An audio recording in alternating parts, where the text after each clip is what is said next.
इसने अपने एक दोस्त को रोमिया खत लिखा और वो भी इल्म नुजूम में हरगल की तरह माहिर था। फिर वहां से हरकल हम्मस चला गया। अभी हम्मस से निकला नहीं था कि उसके दोस्त का खत उसके जवाब में आ गया।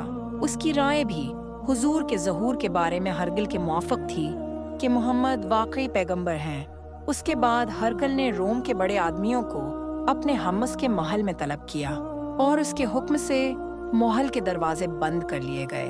फिर वो अपने खास महल से बाहर आया और कहा, ए रोम वालों, किया हदायत और कामयाबी में कुछ हिस्सा तुम्हारे लिए भी है।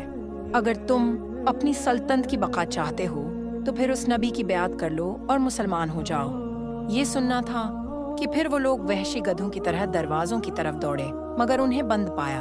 आखिर जब हरकल ने इस बात से उनकी ये नफरत देखी और उनके ईमान लाने से मायूस हो गया, तो कहने लगा कि इन लोगों को मेरे पास लाओ। जब वो दोबारा आए तो उसने कहा, मैंने जो बात कही थी उससे तुम्हारी देनी पख्तगी की आजमाइश मकसूद थी, सो वो मैंने देख ली। तब ये बात सुनकर वो सब के सब उसके सामने सजदे में गिर पड़े और उससे खुश हो गए। बलाखिर हरकल की आखिरी हालत यही रही। अबू अब्दुल्ला कहते हैं कि इस हदीस को सालहबन, कीसान यूनुस और मामर ने भी ज़हरी से रिवायत किया है।